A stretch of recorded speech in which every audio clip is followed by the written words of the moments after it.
ONGC নিজৰ ভুলৰ বাবে আজি আমাৰ 700 আমাৰ ভটিয়াপাৰবাসী 700 জনসাধাৰণে সমস্যাত ভুগিবলগীয়া হৈছে, যাৰ কাৰণে ঘৰ বাৰী নিজৰ পোহনীয়া জীৱ জন্তু সকলো ত্যাগ কৰি নিজৰ সৰু সৰু ল'ৰা ছোৱালীক টোপোলা বান্ধি আশ্ৰয় শিবিৰত আমি কি ধৰণে দিন পাৰ কৰিছো হয়তো ONGC আজি আমাৰ কোনো খবৰ লোৱা নাই। আজি 3 দিনে তেওঁলোকৰ কৰ্তৃপক্ষই আমাৰ লগত একো যোগাযোগ ৰখা নাই।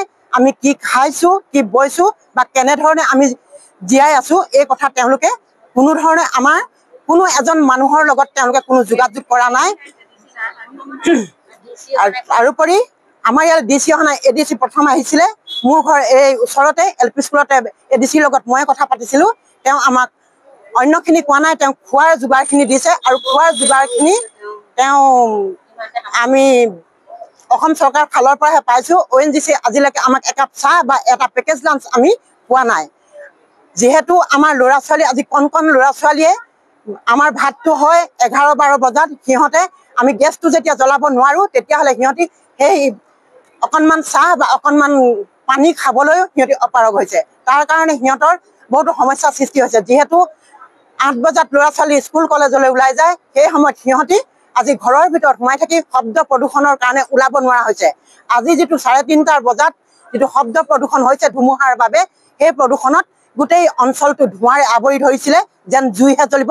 আমাৰ ভয়ত বিচনাৰ পৰা উঠি আমি টকটককে কঁপিব ধৰিছো। আমি কলৈ যাম কি কৰিম ভয়ত আতংকিত হৈছো। আমি বিচাৰিছো আজি আমি 3 দিনে বহুত তেওঁলোকে কিজানি আমাক কিবা সঁহাৰি জনাব আৰু তেওঁলোকে আমাক আশ্বাস দি আছে, সান্তনা বাণী শুনাই আছে যে বাহিৰৰ পৰা মানুহ আনি আমি সোনকালে গেছটো বন্ধ কৰাই দিম। কিন্তু আজিলৈকে আমি আজি 3 দিনে তেওঁলোকে কোনো বাহিৰৰ পৰা মানুহ অনা নাই। আমি জনাত ডিব্ৰুগড় দুলীয়াজানৰ পৰা তেওঁলোকে যোগাযোগ কৰি কি মেচিন আনি কি কৰিবলৈ বিচাৰিছে আমি তেওঁলোকে গম পোৱা নাই। আৰু কোৱা মতে কালি তেওঁলোকে কিবা এটা চেষ্টা কৰিছিলে, চেষ্টাত বিফল হ'ল বুলি কোৱা শুনিছো। কিন্তু কি কৈছে আমাক সান্তনা বাণীয়ে শুনাইছে নে তেওঁলোকে আচল প্ৰকৃত কাম কৰিছে আমি নাজানো। যাৰ বাবে আজি কালি এজন হাৰ্টত এই গেছৰ কাৰণে হাৰ্টত মৃত্যু হ'ল আৰু মোৰ ডাঙৰ ছোৱালীজনী মাথা ঘূৰাই পৰি গ'ল। মই এম্বুলেন্সতে নি আকৌ চিকিৎসাত তেওঁক দিছিলে, চিট দিছিলে, কিন্তু মই ডক্তৰক কাকলি কৰি মই তাইক ঘৰলৈ লৈ আনিলো। যিহেতু আমাৰ পৰিস্থিতি কাৰণ কেলে ল'ৰা ছোৱালী আছে শিবিৰত, তাইক মই হস্পিটেলত থৈ মই ৰখিব লাগিব, কিন্তু সৰু সৰু ল'ৰা ছোৱালীকেইটা কোনে চাব কি কৰিব এনেকুৱা ভাবি মই ঘৰলৈ লৈ আহিলো। চক এইটো গেছটো তেওঁলোকৰ হেমাহিৰ কাৰণে আজি ONGC হেমাহিৰ কাৰণে এইটো হেৰি হ'বলগীয়া হ'ল। আৰু এইটো যিটো গেছ ওলাইছে সেইটো কাৰণে আমাৰ প্ৰব্লেম হৈছে, মানে কি উশাহ ল'বলৈ দিগদাৰ হৈছে, চকু মেলিবলৈ দিগদাৰ হৈছে আৰু মানে শব্দৰ কাৰণে মানে আমি থাকিব নোৱাৰা হৈছো। কাণৰ মানে ইমানেই আৱাজ হৈছে, হাওককে আহে, একদম ভয়তে কিবা জীৱ ওলাই যোৱা নিচিনা লাগি যায়। কিন্তু পঢ়াৰ কাৰণে পঢ়াৰো ল'ৰা ছোৱালী আছে, এতিয়া পৰীক্ষা হৈছে, ল'ৰা ছোৱালী পঢ়িব পৰা নাই শব্দৰ কাৰণে। তাৰপৰা মেডিকেল, এতিয়া মেডিকেলৰ আমাক কোনো সুবিধাই নাই। ONGC আমাক কোনো মেডিকেলৰ সুবিধা দিয়াই নাই। ক'ৰবাত দিছে খবৰো লোৱা নাই। DJP কিবা কিবি এইবোৰ আহিছে যদিও আমাক কোনো বোলে পাব্লিকক সুধে আপোনালোকে কিবা খাবলৈ পাইছেনে বা কিবা অসুবিধা হৈছে নেকি আপোনালোকৰ, তেওঁলোকে আমাক কোনো দেখা সাক্ষাতে আহিছে, গাড়ীৰ ভিতৰত গৈছে আৰামছে, মানে কি হৈছে এনেকে চাইছে, চাই পেলাই আকৌ গুচি গৈছে। কিন্তু প্ৰব্লেমত ভুগিছো আমিহে, ওচৰ চুবুৰীয়াখিনিহে ভুগিছো।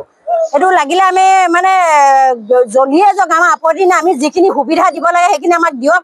মানে 3 দিন, আজি 3 দিন আমি এপৰলৈকে 8-10 বাজি চাহ পানী অকণ খাবলৈ পোৱা নাই। ভাত কেইটামান দিছে প্ৰশাসনে, কিন্তু কি আৰু বনগাঁও হাইস্কুলত দিছে, সেইখিনি কিমান টাইমত দিছে 11টা বজাত। 11টা বজাততো আমি খাই বৈ শুয়ে যায় মানুহ, ল'ৰা ছোৱালী সৰু ল'ৰা ছোৱালী খাই বৈ শুই গৈছে। সেইটো সময়ত কালি চাহ অকণমান দিছে 8:30 নে 9টা বজাত ৰাতি। সেইবোৰ সময়ত চাহ খোৱা হেৰি নহয় মানুহৰ।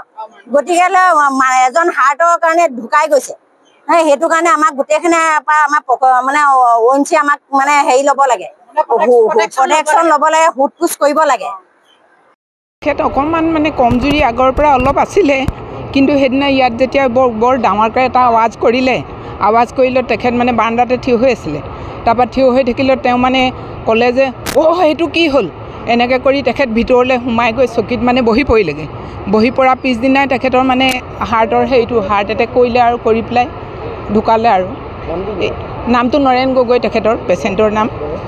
বয়স তেখেতৰ 68 মান এনেকুৱা আছিলে। মোৰ ককাইদেউ হয় ডাঙৰজন। তেখেত এইটো কাৰণেই ঢুকালে। এই জিল চাইডটো যি অৱস্থা পৰিৱেশ সৃষ্টি হৈছে, ইয়াত গাঁৱৰ ৰাইজে যিখিনি ভুগিবলগীয়া হৈছে, ঘৰ বাৰী এৰি য'ত ত'ত পলাই থাকিবলগীয়া হৈছে। ইয়াত যিটো চাউণ্ড হৈছে, সেই চাউণ্ডত কোনো গাঁৱৰ ৰাইজৰ মানুহ থাকিব পৰা নাই। গোটেই বেমাৰ হৈছে, কাৰোবাৰ কিবা হৈছে, ল'ৰা ছোৱালীৰ পৰা আদি কৰি পঢ়া শুনাৰ পৰা আদি কৰি খেতি পথাৰৰ পৰা আদি কৰি গৰু ছাগলীৰ পৰা আদি কৰি গৰু ছাগলী ক'ত পলাইছে, মানুহ ক'ত পলাইছে পাত্তা নাই। সেইবোৰ ক্ষতিপূৰণ কিবা কিবি আমাক কোনে দিব? সেইবোৰ তেওঁলোকে দায়িত্ব লোৱা নাই। তেওঁলোকে ওপৰৱালাসকলে বেলেগ বেলেগ দায়িত্ব দি পিনি বেলেগক চমজাই পিনি তেওঁলোকে ৰং চাইছে আমাক, ৰাইজক। ৰং চোৱাৰ কথা নহয়, তেওঁলোকে অতি সোনকালে দিল চাই এইবোৰ অতি সোনকালে বন্ধ কৰক। আৰু ONGC GM GCM সকলো আহি ৰাইজৰ লগত কথা পাতক। আৰু তেওঁলোকে ONGC আৰু কোম্পানীৰ যিটো মালিকে আজিলৈকে ইয়াত দেখা দিয়াই নাই। তেওঁলোকে ভাবিছে কি ৰাইজ মৰি যাওক, আমি বাচো। তেওঁলোকে এটাই কথা কৈছে, গাড়ীৰ ভিতৰত আহিছে, AC গাড়ীৰ ভিতৰত আহি পিনি AC লৈছে, AC গাড়ীৰ ভিতৰত আহি তাত গৈছে, চাইছে গৈছে। সেইবোৰ হ'লে হ'ব নেকি? ইয়াৰ ৰাইজৰ কি গতি হৈছে, কি বিলয় হৈছে, কেনেকুৱা গতি হৈছে, ONGC কোনো বিষয় কৰা নাই। ইয়াত যদি লাকুৱা গেলিকে হ'লহেঁতেন, ইয়াত দা কটা লৰাই হ'লহেঁতেন। কিন্তু ভটিয়াপাৰা ৰাইজে তেনেকুৱা পৰিৱেশ আজিলৈকে হোৱা নাই। ভটিয়াপাৰা ৰাইজে তেনেকুৱা পৰিৱেশ হ'লে কিন্তু ইয়াত শান্তি নহ'ব। আৰু ৰ'বলৈ সময় নাই। কিন্তু ভটিয়াপাৰা ৰাইজে তেনেকুৱা পৰিৱেশ আজিলৈকে কৰা নাই। ONGCয়ে বহুত ভুল কাম কৰিছে। এতিয়া যিটো পৰিৱেশ কৰিলে, যিটো পাৰ্টীয়ে এই কেছটো কৰিলে, সেই পাৰ্টীয়ে কৰি পিনি তেওঁলোকে নিজে ভুল কৰিলে। ভুল কৰি ইয়াত জনসাধাৰণক একদম বিপদত পেলাইছে। মই সেইদিনাখন পাৰ্টীটো এটা কৈছো, আপোনালোকে নিজে ভুল কৰি পিনি জনসাধাৰণক শাস্তি দিবলৈ আহিছে। মই ঘৰ দুৱাৰি বুলি নাযাওঁ, জ্বলিলেও জ্বলক, মই ঘৰতে থাকিম। জ্বলিলেও জ্বলিব, মই ঘৰতে থাকিম, জ্বলিলে মৰিম। তথাপিও তেওঁলোকে কৈছে কি ঘৰ দুৱাৰ এৰি দিয়ক, মানুহ বাচক। মানুহ বাচিবলৈ পলাইছো, কিন্তু আপোনালোকে আহক, ইয়াত আলোচনা কৰি কি পৰিৱেশ কৰিবলৈ কৰক। তথাপিও তেওঁলোকে আমাক একো এটা ইয়াত কৰা নাই। এমুঠি অন্ন দি ইয়াত কাম নাই। এমুঠি অন্ন কি টাইমত পাইছে, কি টাইমত নাই পোৱা, কোনো বিচাৰ কৰা নাই। চাহকণ কি টাইমত পাইছে বিচাৰ কৰা নাই। আজি 3-4 দিন টোপনি ক্ষতি, ঘৰ এৰি পলাই আছো য'ত ত'ত। 3-4 দিন টোপনি ক্ষতি হৈ পিনি তেওঁলোকে কি ৰং চাইছে নি ৰাইজক? আমাক ৰং চাবলৈ হ'লে আহক, তেওঁলোকে ৰং চাওক। ইয়াত ৰং চাওক, আঁতৰত ৰং চালে কাম নহ'ব। তেওঁলোকে আমাক কি গৰু ছাগলী বুলি ভাবিছে, মানুহ বুলি ভবা নাই তেওঁলোকে।